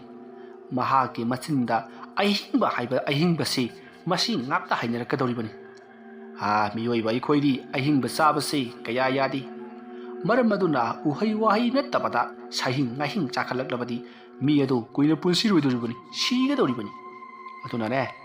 ngallinga yasida lai khurum hoksi horel numida waram do ai adu lak lage aduduga karino haibadu yeng dairage haujikidi nahak hallo adoi nang na hankhib matamda ising khara pukho ising sei nahaki nupida pithau karigumda mahang ising je thakpada karimata hairaktraba adu oiba taragati mahakpu layingbada ngamlaroi aduga karigumda ising asi mahanga thakpada manam namthi ka kaidana maru lolaklabadi mahak layingbada phagadori baniko leiramu ai chinja ga se amukta sengtoklaga isai usi sengdokhige nga ngayu nabokto sida hingkhol leiromgani maga wari watai aduk sanaramu hoipu asona hairaga tiamba mapalangda paraprap thorakli aduga koina sumjengnakpada mabokto hingkhoila mana masing heklibutu uri aduga mana masing hekna makhong sing adusu haibati mana masing sing adu ki makhong sing adu ta napi haujel liba sing adusu makuna lam duna phoidatli matam maruda tiamba changsilalaga abo ehe dang laklibro hoyabo ipuda ofam matana gedan laklibani ngai khone nangbo napuga nangana tawriba thabak asibu karino haibanida kaidorogi bo hai karigi khangdani nakoi tawriba thabak ado haujikti isu nupidusu karino ma tawba horok ledana natro ifo adu phanabani aina sunda ipuga tanaba laklibase matamdudadi madabu phangal loire haidana ai mong tokibani hai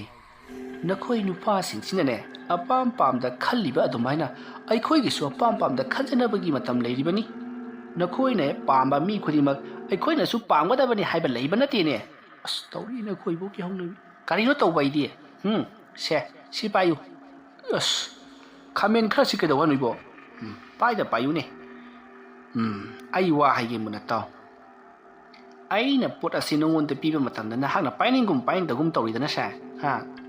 tawibo siga samane nupa na khoja nupi ai khoida nusi pamin hairaka matamda yanindra yanindre mataida namdra yana baga tarodana nakhoina pami ba dumaina nupi yamana masak thi khaba nupi yamana nangonda je hairaka matamda nang kesu yaningo adu budi krai dagi yaninga dagi bo hoine adumai tawdana akhoi gisu pamdaba leiribani adubu nakhoina namdana pamhalledana lewa mantra tawdana adugidi nupido खरा लेरगा मोने थाजन खिबा लेवा मंत्र असिना थामाई सन खिबा अदुनने ngorok pataba asomna mabokna sai thangduna nganglingay asomdagi subolna ai ibo se lao suna kan lao adumna kaurakpadagi tiamba mabokta aibo ipuna kaure ai chalake asomna haramlaga mahana pariba polanga do mabokta pirami masidagi ti subolgi loina bi aduna tauri jung masu mapuji isu nupido sukodana ngorone ba tauri se asomna haraga lehori tiamba para propsang selak ipu ising ado puthorok labo sa sigi ising sei nongoda bitau kai no ipu sidi ngangli tawi sibo hai aina sindur kharaga kai no torka lewa matra khara sola ka thipagini cha sije bitau madamara maranam thinan thau yadrawa ma layeng wada phagadori bani aduna tabida mana gara thakiba oiragadi ma layeng phararoi kuya thongdara natragana kaithen machadara thadu uroko ipuna ngangosima kari no ngang bai dia ai na si thabak tawganu haiba natro cha asomna hairakpadu da tiamba ising ado puduna mayum lomda halakle asom lakpa matamda tiambana ising se mana thaktrabadi othona pharkhanida kari manam namgi sibo asomna khallaga maagna ising ado manam namlubata othong athina namthikraba manam ama namli madudi sahingna pumthrakpaki manamni namlibado matam madu tiamana akhoi puna mamoi thokchillaga pirira khangre tawrisi asomna murum sonuna asom lakpana mayum jarokle matam aduta tiambagi nupi sobita do mahak sumang aduta phi phoriba singatu mathanga onduna akangba yawrabadi loksanabagi damakta tawdun leiramli tanja sare khanduna tiamba prapap sangsilaga ai taribra kaidoragi sa sigi singsei thakchal luibo nasa kannabani karai singlu sibo khongban nei ro natte hai mi aina ipu udi purakni karai no kaino masu sibo halingali tawdana iro sibo i na timi thau se asiam nam thida sidi thakpanga moi bai parabani bo nang thakpangam rido matu khwai parabani masi kari umnang thamaba khulgi kaithen masadra natragana ima kaithel dara pauna bazadara ama thambiurage tawbani thau ya jabani na phare ko ai masi bu haido kadra natragana ipu lapuk thamgidrani masi haido podi phararoi ipu lapuk thamagi kaino murum somiri dubo kasu tawden he nangbu ngasi school chaloidro nomajing no misitabu krani school chanagi ngasi je nomajing no oire asomna tiembana matom ta murum hek sol madu ta sobitana kaidoro bage nangbu haidun hangi tiembana kasu tawti asomna ram laga ma imungda dumak sangkhri sobitana sak loirebani sak cha thoklo haiduna ngang do mahaksu sangki numit adugi numidang wairamni subol tiembagi mayumda lakli matam maduta subolgi masa nupi ado thengnari haibadi tiembagi na mamado matam maduta subolda mahake masa nupi aduna spabung nasunu pati mala tori basibu karino ai kaidoroge ne mana muktoiba imo wasida kaidorobuno khangdi imoksi handakti ne ahing daga ne mapana ma thobani mabani bu ahing ungkhatnabra ne saunabro adune ine chingnari basi imok sida mana ne kaidorobuno khangdi ngaha sune kaidorobuno khangdi imok to mapan thokka sutang kadana mana thoga ne kauksin luri bani khangre angang suna nadrabani hai amabu oire makhoina phattaba thabak troklabadi ai khoina kainabi batabani ko nakhoina han sana leiraga karigi khana halibano ne mathong chadeda asumna hainari ngai matamadu ta tiam thurokli matamadu da tiamana ipu lakpa yamna phari ngasai gi sing dubu haidu kadra natragana asum thamgadro haidok pa yadi haidok khrabra ne haidipudi haidok ti ipu to aduri dara haidok pa yadi ko lai khuramna badum tausi sa sigi khaw se yawpa polam jeram singa sei la abada dikthi na haidu yangkok amasu puthurong ne adumda subol na hairakwa aduta tiemana yangkok ama puthurakli ꯑꯗꯨꯒ ꯌꯥꯡꯀꯣꯛ ꯑꯗꯨꯒꯤ ꯃꯊꯛꯇ ꯂꯥ ꯑꯃ ꯊꯝꯗꯨꯅ ꯂꯥ ꯑꯗꯨꯒꯤ ꯃꯊꯛꯇ ꯁꯨꯕꯣꯜꯅ ꯄꯨꯔꯛꯂꯤꯕ ꯄꯣꯠꯂꯝ ꯆꯩꯔꯝꯁꯤꯡ ꯑꯗꯣ ꯂꯣꯏꯅ ꯍꯩꯗꯣꯛꯇꯨꯅ ꯊꯝꯃꯤ ꯃꯇꯝ ꯑꯗꯨꯗ ꯁꯨꯕꯣꯜꯅ ꯄꯣꯠꯂꯝ ꯆꯩꯔꯝꯁꯤꯡꯁꯤ ꯁꯨꯔꯩꯗ ꯍꯥꯏ ꯑꯩꯁꯨ ꯅꯨꯄꯤ ꯁꯣꯕꯤꯇꯥꯗꯤ ꯂꯩꯇꯦ ꯀꯔꯥꯏ ꯆꯠꯈ꯭ꯔꯦ ꯑꯗꯨꯝꯅ ꯍꯪꯂꯛꯄ ꯑꯗꯨꯗ ꯇꯦꯝꯕꯅ ꯌꯥꯅꯤ ꯏꯄꯨ ꯑꯩ ꯀꯧꯊꯣꯛꯆꯔꯛꯀꯦ ꯍꯥꯏ ꯁꯣꯕꯤꯇꯥ ꯅꯪꯕꯨ ꯇꯥꯕ꯭ꯔꯣ ꯑꯗꯨꯝꯅ ꯀꯧꯔꯛꯄꯗꯨꯗ ꯁꯣꯕꯤꯇꯥ ꯃꯄꯥꯟꯂꯥꯡꯗ ꯊꯣꯔꯛꯂꯤ ꯃꯗꯨ ꯎꯕꯗ ꯁꯨꯕꯣꯜꯅ ꯁꯤꯗꯤ ꯃꯅꯨꯡꯗ ꯌꯥꯎꯗꯨꯅ ꯂꯩꯔꯗꯅ ꯁꯤꯗꯤ ꯏꯕꯦꯝꯃ ꯁꯦ ꯁꯤꯗꯩꯁꯤꯗ ꯐꯝꯃꯨ ꯑꯁꯨꯝꯅ ꯍꯥꯏꯔꯗꯨꯅ ꯁꯨꯕꯣꯜꯅ ꯇꯦꯝꯕ ꯑꯃꯗꯤ ꯃꯍꯥꯛꯀꯤ ꯂꯣꯏꯅꯕꯤ ꯁꯣꯕꯤꯇꯥꯕꯨ ꯁꯨꯃꯥꯡ ꯑꯗꯨꯒꯤ ꯃꯆꯤ ꯑꯃꯗ ꯇꯨꯂꯁꯤꯕꯣꯡ ꯂꯩꯔꯤꯕ ꯑꯗꯨꯒꯤ ꯃꯆꯤ ꯑꯃꯗ ꯐꯝꯍꯜꯂꯤ ꯑꯗꯨꯒ ꯁꯨꯕꯣꯜꯅ ꯌꯥꯡꯀꯣꯛ ꯑꯗꯨꯒꯤ ꯃꯊꯛꯇ ꯃꯍꯥꯛꯅ ꯂꯥꯏ ꯈꯣꯏꯔꯝꯒꯗꯕ ꯄꯣꯠꯂꯝ ꯆꯩꯔꯝꯁꯤꯡ ꯑꯗꯨ ꯍꯥꯞꯇꯨꯅ ꯊꯝꯂꯕ ꯃꯇꯨꯡꯗ ꯂꯥꯏ ꯇꯅꯗꯨꯅ ꯂꯥꯏ ꯈꯣꯏꯔꯝꯂꯛꯂꯤ ꯑꯁꯨꯝꯅ ꯂꯥꯏ ꯈꯣꯏꯔꯝꯂꯛꯄꯗ ꯃꯈꯣꯏꯒꯤ ꯂꯥꯏ ꯈꯣꯏꯔꯝꯂꯤꯕ ꯑꯗꯨꯒꯤ ꯃꯅꯥꯛꯇ ꯊꯥꯜꯂꯤꯕ ꯀꯦꯟꯗꯜ ꯑꯗꯣ ꯏꯈꯪ ꯈꯪꯍꯧꯗꯅ ꯅꯨꯡꯁꯤꯠꯁꯨ ꯑꯃꯠꯇ ꯁꯤꯠꯇꯅ ꯄꯨꯠ ꯂꯥꯎꯅ ꯃꯨꯠꯈꯤ ꯃꯗꯨ ꯎꯕꯗ ꯁꯨꯕꯣꯜꯅ ꯅꯤꯡꯉꯥꯏ ꯑꯃꯨꯛ ꯇꯧꯔꯤꯗꯅ ꯁꯤꯗꯤ ꯃꯥꯅ ꯄꯥꯝꯂꯤꯕ ꯆꯥꯛꯊꯥꯛ ꯑꯁꯤꯕꯨ ꯀꯔꯤ ꯆꯥꯛꯊꯥꯛꯅꯣꯅꯦ ꯑꯁꯨꯝꯅ ꯈꯜꯂꯒ ꯁꯨꯕꯣꯜꯅ ꯀꯔꯤ ꯆꯥꯛꯊꯥꯛ ꯄꯥꯝꯂꯤꯕ ꯖꯥꯠꯅꯣ ꯍꯥꯏꯗꯨꯅ ꯌꯦꯡꯂꯤ ꯑꯁꯨꯝꯅ ꯌꯦꯡꯂꯛꯄ ꯃꯇꯝꯗꯗꯤ ꯈꯪꯂꯤ ꯍꯧꯖꯤꯛ ꯃꯍꯥꯛꯅ ꯄꯥꯝꯂꯤꯕꯁꯤ ꯁꯣꯕꯤꯇꯥꯒꯤ ꯊꯋꯥꯏ ꯕꯤꯔꯦꯜ ꯑꯁꯤꯅꯤ ꯍꯥꯏꯕꯁꯤ ꯃꯇꯝ ꯑꯗꯨꯗ ꯁꯨꯕꯣꯜꯅ ꯍꯩ ꯑꯗꯨꯗꯤ ꯌꯥꯗꯦ ꯀꯔꯤꯒꯨꯝꯕꯗ ꯅꯍꯥꯛꯅ ꯃꯍꯥꯛꯀꯤ ꯊꯋꯥꯏ ꯕꯤꯔꯦꯜ ꯑꯁꯤ ꯄꯨꯈ꯭ꯔꯕꯗꯤ ꯄꯤꯛꯂꯤꯕ ꯑꯉꯥꯡ ꯑꯁꯤ ꯀꯅꯥꯅ ꯌꯣꯛꯀꯅꯤ ꯀꯥꯟꯅꯗꯕꯗ ꯁꯦ ꯑꯗꯨꯒꯤ ꯃꯍꯨꯠ ꯑꯩꯅ ꯅꯉꯣꯟꯗ ꯁꯣꯏꯗꯅ ꯃꯍꯥꯛꯀ ꯃꯥꯟꯅꯕ ꯑꯃ ꯄꯤꯔꯒꯦ ꯑꯗꯨꯗ ꯌꯥꯅꯁꯤꯀꯣ ꯑꯗꯨꯝꯅ ꯍꯥꯏꯅꯔꯤꯕꯁꯤꯡ ꯑꯗꯣ ꯇꯦꯝꯕꯅ ꯇꯥꯕꯗ ꯀꯔꯤꯅꯣ ꯍꯥꯏꯅꯔꯤꯕꯁꯤꯕꯨ ꯍꯥꯏꯗꯨꯅ ꯉꯛꯂꯤ ꯃꯇꯝ ꯑꯗꯨꯗ ꯁꯨꯕꯣꯜꯅ ꯍꯥꯏ ꯏꯕꯨꯡꯉꯣ ꯆꯠꯂꯨ ꯌꯦꯟꯕꯤ ꯑꯃꯇꯪ ꯄꯨꯔꯛꯂꯨ ꯑꯗꯨꯁꯨꯅꯦ ꯃꯆꯥ ꯀꯣꯜꯕ ꯂꯣꯏꯔꯕ ꯍꯥꯏꯕꯗꯤ ꯃꯆꯥ ꯀꯣꯛꯈ꯭ꯔꯕ ꯌꯦꯟꯕꯤ ꯀꯣ ꯑꯗꯨ ꯑꯃꯇꯪ ꯊꯤꯔꯛꯎ ꯍꯧꯖꯤꯛꯂꯣ ꯍꯥꯏꯁꯤꯕꯨ ꯏꯄꯨ ꯍꯣꯏꯅꯦ ꯍꯧꯖꯤꯛꯅꯤꯅꯦ ꯑꯗꯨꯝꯅ ꯍꯥꯏꯔꯛꯄꯗꯨꯗ ꯇꯦꯝꯕꯅ ꯍꯧꯖꯤꯛꯄꯨ ꯀꯗꯥꯏꯗꯒꯤ ꯊꯤꯔꯨꯒꯗꯕꯅꯣ ꯍꯥꯏꯗꯨꯅ ꯃꯨꯔꯨꯝ ꯁꯣꯟꯗꯨꯅ ꯆꯠꯈꯤ ꯃꯇꯝ ꯑꯗꯨꯗ ꯇꯦꯝꯕꯅ ꯍꯥꯏ ꯊꯦꯡꯖꯗ꯭ꯔꯤꯉꯩꯗ ꯄꯨꯔꯛꯎ ꯊꯦꯡꯉꯒ ꯈꯨꯗꯣꯡꯊꯤꯕ ꯍꯦꯜꯂꯛꯀꯅꯤꯀꯣ ꯑꯗꯨꯝꯅ ꯂꯥꯎꯈ꯭ꯔꯤ ꯃꯇꯝ ꯑꯗꯨꯗ ꯇꯦꯝꯕ ꯂꯩꯀꯥꯏ ꯑꯗꯣ ꯆꯠꯇꯨꯅ ꯌꯦꯟꯕꯤ ꯑꯃꯇꯪ ꯊꯤꯔꯤ ꯑꯗꯨꯕꯨ ꯌꯦꯟꯕꯤꯁꯤꯡ ꯑꯗꯣ ꯍꯧꯖꯤꯛ ꯃꯆꯥ ꯆꯦꯜꯂꯤꯕ ꯑꯃꯗꯤ ꯃꯔꯨꯝ ꯀꯣꯜꯂꯤꯕꯅ ꯑꯌꯥꯝꯕ ꯊꯦꯡꯅꯔꯤ ꯑꯗꯨꯃꯥꯏꯅ ꯁꯨꯝ ꯊꯦꯡꯅꯔꯛꯄ ꯑꯗꯨꯗ ꯇꯦꯝꯕꯅ ꯐꯪꯃꯜꯂꯛꯇ꯭ꯔꯕꯗꯨꯗ ꯀꯝꯗꯧꯁꯤꯒꯦ ꯍꯥꯏꯗꯨꯅ ꯋꯥꯈꯜ ꯑꯁꯨꯝ ꯈꯜꯂꯛꯄꯗ ꯊꯪꯅꯕ ꯈꯨꯜꯗ ꯑꯣꯏꯅ ꯆꯠꯇꯨꯅ ꯊꯤꯔꯨꯔꯒꯦ ꯍꯥꯏꯗꯨꯅ ꯃꯍꯥꯛꯅ ꯊꯣꯛꯂꯛꯄꯗ ꯃꯍꯥꯛꯀꯤ ꯃꯃꯥꯟꯅꯕ ꯑꯗꯣ ꯊꯦꯡꯅꯔꯤ ꯃꯃꯥꯟꯅꯕ ꯑꯗꯨꯅ ꯀꯔꯤ ꯊꯤꯔꯤꯕꯅꯣ ꯍꯥꯏꯗꯨꯅ ꯍꯪꯂꯛꯄꯗ ꯇꯦꯝꯕꯅ ꯍꯧꯖꯤꯛ ꯌꯦꯟꯕꯤ ꯑꯃ ꯊꯤꯔꯤꯕꯅꯤ ꯍꯥꯏꯔꯛꯄꯗꯒꯤ ꯃꯃꯥꯟꯅꯕ ꯑꯗꯨꯅ ꯃꯥꯒꯤꯗ ꯂꯩ ꯍꯥꯏꯗꯨꯅ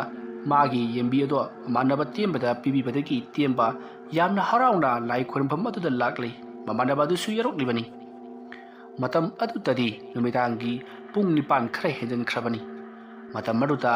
ꯁꯨꯕꯣꯜꯅ ꯌꯥꯝꯅ ꯁꯥꯎꯔꯤ ꯉꯟꯇꯥ ꯂꯥꯛꯑꯣ ꯍꯥꯏꯔꯒ ꯀꯔꯤꯒꯤ ꯊꯦꯡꯍꯜꯂꯤꯕꯅꯣ ꯍꯥꯏꯗꯨꯅ ꯃꯇꯝ ꯑꯗꯨꯗ ꯇꯦꯝꯕꯅ ꯌꯥꯗ ꯇꯧꯔꯤꯕꯅꯤ ꯌꯦꯟ ꯑꯁꯦ ꯊꯤꯕꯗ ꯐꯪꯗꯦ ꯍꯥꯏꯗꯨꯅ ꯈꯨꯝꯃꯤ ꯃꯇꯝ ꯑꯗꯨꯗ ꯁꯨꯕꯣꯜꯅ ꯍꯧꯖꯤꯛꯇꯤ ꯐꯪꯂꯕ ꯅꯠꯇ꯭ꯔꯣ ꯀꯗꯥꯏ ꯍꯥꯏꯗꯨꯅ ꯂꯧꯁꯜꯂꯤ ꯃꯁꯤꯒꯤ ꯃꯇꯨꯡ ꯁꯨꯕꯣꯜꯅ ꯍꯧꯖꯤꯛꯇꯤ ꯂꯥꯏ ꯈꯣꯏꯔꯝꯕꯁꯤ ꯃꯑꯣꯡ ꯑꯃꯗ ꯇꯧꯔꯛꯀꯗꯧꯔꯤꯕꯅꯤ ꯑꯗꯨꯅ ꯍꯥꯏ ꯇꯦꯝꯕ ꯅꯪꯅ ꯅꯪꯒꯤ ꯅꯨꯄꯤ ꯑꯁꯤ ꯐꯥꯖꯤꯟꯗꯨꯅ ꯊꯝꯒꯗꯕꯅꯤ ꯑꯗꯨꯒ ꯅꯨꯄꯤ ꯑꯁꯤ ꯆꯦꯟꯈꯤ ꯂꯥꯛꯈꯤꯒꯅꯤꯀꯣ ꯑꯗꯨꯝꯅ ꯍꯥꯏꯔꯛꯄꯗ ꯇꯦꯝꯕꯅ ꯃꯍꯥꯛꯀꯤ ꯃꯃꯥꯕꯨꯁꯨ ꯀꯧꯁꯤꯟꯗꯨꯅ ꯃꯈꯣꯏꯅ ꯁꯣꯕꯤꯇꯥꯒꯤ ꯃꯈꯨꯠ ꯑꯗꯣ ꯀꯟꯅ ꯐꯥꯖꯤꯜꯂꯤ ꯃꯁꯤꯒꯤ ꯃꯇꯨꯡ ꯍꯧꯖꯤꯛꯇꯤ ꯑꯃꯥꯏꯕ ꯁꯨꯕꯣꯜ ꯑꯗꯨꯅ ꯂꯩꯋꯥ ꯃꯟꯇ꯭ꯔ ꯁꯣꯟꯗꯨꯅ ꯁꯣꯕꯤꯇꯥꯒꯤ ꯃꯁꯥꯗ ꯍꯥꯞꯆꯤꯟꯈꯤꯕ ꯂꯩꯋꯥ ꯃꯟꯇ꯭ꯔ ꯑꯗꯣ ꯁꯠꯅꯅꯕ ꯇꯧꯔꯛꯂꯤ ꯃꯇꯝ ꯑꯗꯨꯗ ꯁꯣꯕꯤꯇꯥꯅ ꯀꯔꯤꯅꯣ ꯇꯧꯔꯤꯕꯁꯤꯕꯣ ꯑꯩꯒꯤ ꯈꯨꯠꯀ ꯐꯥꯖꯤꯜꯂꯗꯅ ꯅꯠꯇꯦ ꯑꯩꯕꯨ ꯍꯤꯡꯆꯥꯕꯤ ꯆꯪꯒꯗꯧꯅ ꯇꯧꯔꯤꯕꯁꯤꯕꯨ ꯀꯔꯤꯒꯤꯅꯣ ꯑꯗꯨꯝꯅ ꯍꯥꯏꯔꯛꯄꯗ ꯇꯦꯝꯕꯅ ꯍꯩ ꯏꯄꯨꯅ ꯇꯧ ꯍꯥꯏꯔꯕꯗꯤ ꯇꯧꯒꯗꯧꯔꯤꯕꯅꯤ ꯇꯨꯃꯤꯟꯅ ꯂꯩꯌꯨ ꯅꯠꯇꯦ ꯑꯩꯅ ꯀꯩꯗꯧꯕꯒꯤꯅꯣꯕ ꯂꯥꯏ ꯈꯨꯔꯝꯃꯤꯁꯤ ꯏꯍꯦ ꯏꯄꯨꯅ ꯅꯉꯣꯟꯗ ꯂꯥꯏ ꯐꯠꯇꯕ ꯑꯃ ꯆꯪꯉꯦ ꯈꯨꯔꯝꯕꯤꯒꯦ ꯍꯥꯏꯔꯤꯕꯅꯤꯅꯦ ꯅꯪꯕꯣ ꯑꯁꯨꯝꯅ ꯍꯥꯏꯔꯛꯄ ꯑꯗꯨꯗ ꯁꯣꯕꯤꯇꯥꯅ ꯃꯪꯒꯤ ꯃꯁꯥꯗ ꯀꯔꯤꯒꯨꯝꯕ ꯑꯃꯗꯤ ꯃꯍꯥꯛ ꯃꯁꯥ ꯈꯪꯍꯟꯗꯅ ꯏꯃꯨꯡ ꯃꯅꯨꯡ ꯑꯁꯤꯅ ꯀꯔꯤꯒꯨꯝꯕ ꯑꯃꯗꯤ ꯇꯧꯈ꯭ꯔꯦ ꯍꯥꯏꯕꯁꯦ ꯈꯪꯈꯤ ꯃꯇꯝ ꯑꯗꯨꯗ ꯁꯣꯕꯤꯇꯥꯅ ꯇꯦꯝꯕꯗ ꯑꯩꯉꯣꯟꯗ ꯀꯔꯤ ꯇꯧꯈꯤꯕ ꯂꯩ ꯍꯥꯏꯗꯨꯅ ꯍꯪꯂꯤ ꯇꯦꯝꯕꯅ ꯀꯔꯤꯁꯨ ꯇꯧꯗꯦ ꯍꯥꯏꯗꯨꯅ ꯋꯥ ꯂꯩꯊꯣꯛꯇꯨꯅ ꯈꯨꯝꯂꯤ ꯑꯁꯨꯝꯅ ꯋꯥꯔꯤ ꯋꯥꯇꯥꯏ ꯁꯥꯟꯅꯔꯤꯉꯩ ꯁꯨꯕꯣꯜꯗꯤ ꯂꯥꯏꯋꯥ ꯁꯣꯟꯕ ꯂꯦꯞꯇꯕꯅꯤꯅ ꯍꯧꯖꯤꯛꯇꯤ ꯂꯩꯋꯥ ꯑꯗꯣ tangkai chansilakli aduma tangkai chansilakpaga subol na mahaki manakta leiriba ising khuzai aruta luktuna thamliba tayal ado sobita da kansilai adumna kansilakpa saisilakpa adutta sobita khangpre khangduna mahak kanna lokhalakli adutuga mahak nanthutuna senkhina ba honarakli adugi matungda tembada munna yenglaga nahana aigi punsi ase pungmang manghallabani nakhoi amata lema tharoi haiduna koilau lawba horakli torokliba mawung adutta tembagi mama ado khangpre khangi kariro torokliba sina haiduna matam adutta sobitana onsillaktuna haibadi subolda kanna onsillaktuna hairakli nahak na mara moiraga aibu ngasi ki phiba masida tahallibani nangbu so ana lema tharoi amaiba haiduna sairakli asumna koilau lorom laga sobita hena masa ado pharang chongbo hayo henjalakli matam aduta mafam adwaita akanba nungsit sitba horakhi nungsit sitba aduna suolna thengna thamliba hairang lerang uhai wahai mana masing punamak haibadi la do humdukpa horakli matam aduta subolna torokliba thabak asi kayana bagidamakta torokledana sidi ahai tiaba ipu nanggi nupi ado kanna phajalu sengi lakhini mahak chen khrabadi aihoi punamak loire hei asumna hairaga subolna liwa mantra kaya sonuna yamna kanna tainarakli matam maduta sobita do yamna kanna loramlaga bom lemaida tukhrei matam maduta subolna to simangai dana hai thabak asi loidri ngasi gidi swaida loiselasi hayek ayuk toina khoiramsi hai ai na ngasai na ngaligida tawsi haidro phare se yenbi asi su thamjalo hayek ayuk sodina changakani ko ngasi gidi mahak na ngamkhre aduna hayeng ayuk sodina lai asi khoiramgadabani asum na hairak padu ta temana karino ni hari basibu ipu ngasi gidi mana ngamkhre haiba hoine ngasi gidi mana ngamkhre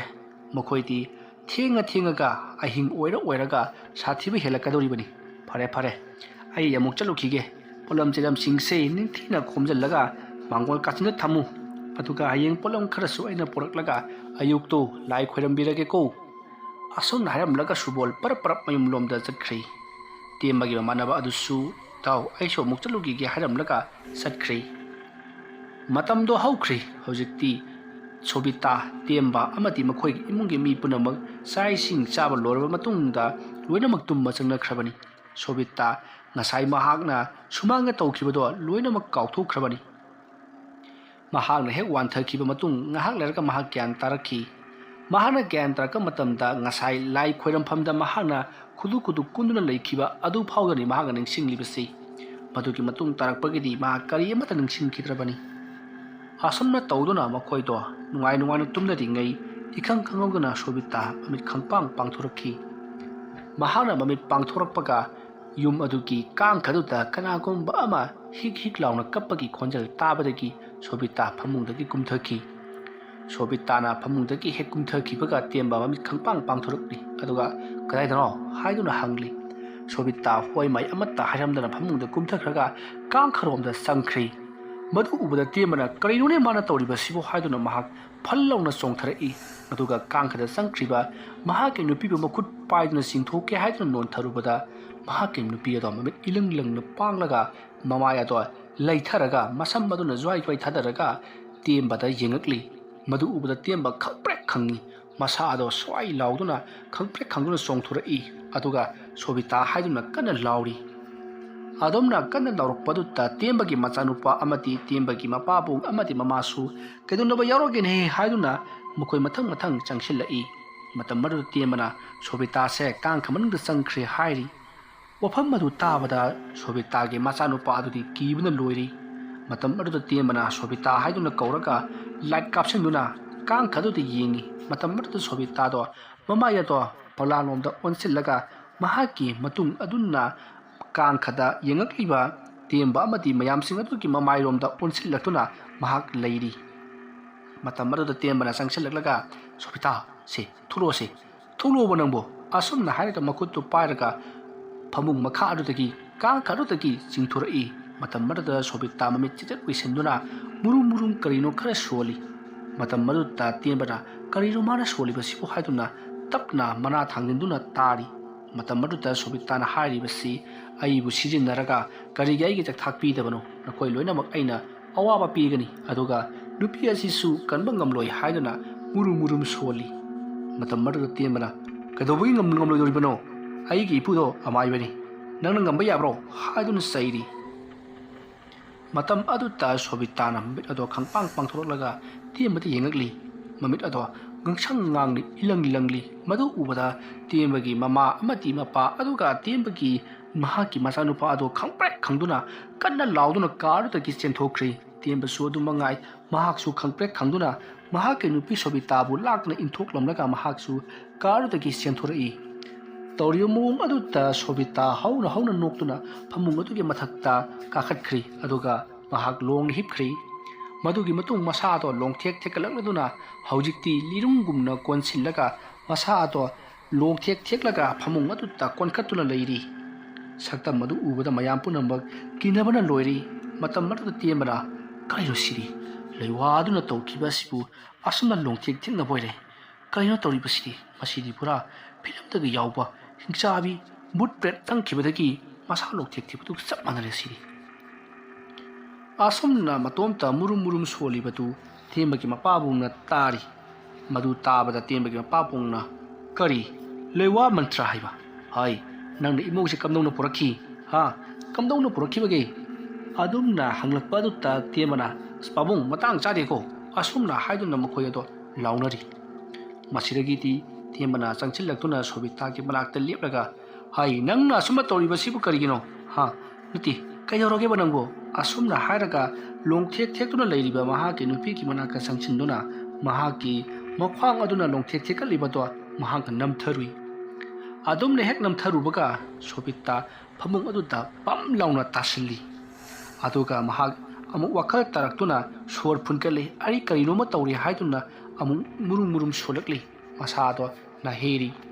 matam maru tiemara kaidorage basi ha nati nangmu kaidorage ba na sa do yamna warabro adum na hanglakpada Sobita na ai yamna wari ai kaidokrage ba ai nang nani ne hojek ta kang kada mukchang phamung da muklong thek tawri base ai tumram tawro adum na hairakpada Sobita na hoi haiduna mahak tumra na pagi damakta phajub chingkhat khri Sobita amadi timra tawri mo adu ta tiembagi mamana hai ningtina tuminaro kari no khangra tawri base asom na haram laga chakkhri tiembagi mamana adum na chakkibadu ta mahaki mapabung amadi machanupa adusu chakkhri tiembana karino aina tawri basibo aina tawri bathabaktu kayagi matit lalam labano Sobita nang wakhal tarabro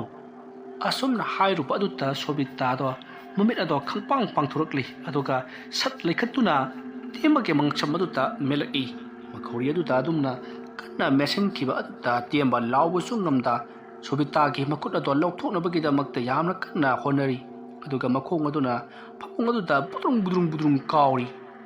aduna budrung kauri ngai matam aduta Sobita na maya ado ihi gatlaga mamit aduna lawthik launa pangthoraklaga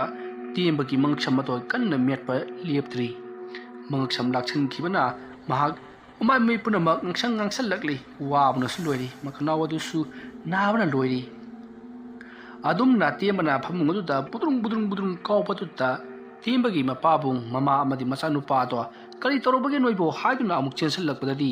tiembagi mangcham aduta Sobita na melaga hatkadabagi tawribatu ubada mayam chensal laktuna Sobita ge makut ado chingthokduna phari matamar Sobita hauna noklaga hatkani nakoi loina mak hatkani aibu sijinaraga aige thakpi daba nakoi loina mak aina hatkani haiduna koilau lauri matam aduta tiembagi mapabungna hai tiemba kariyo tawribase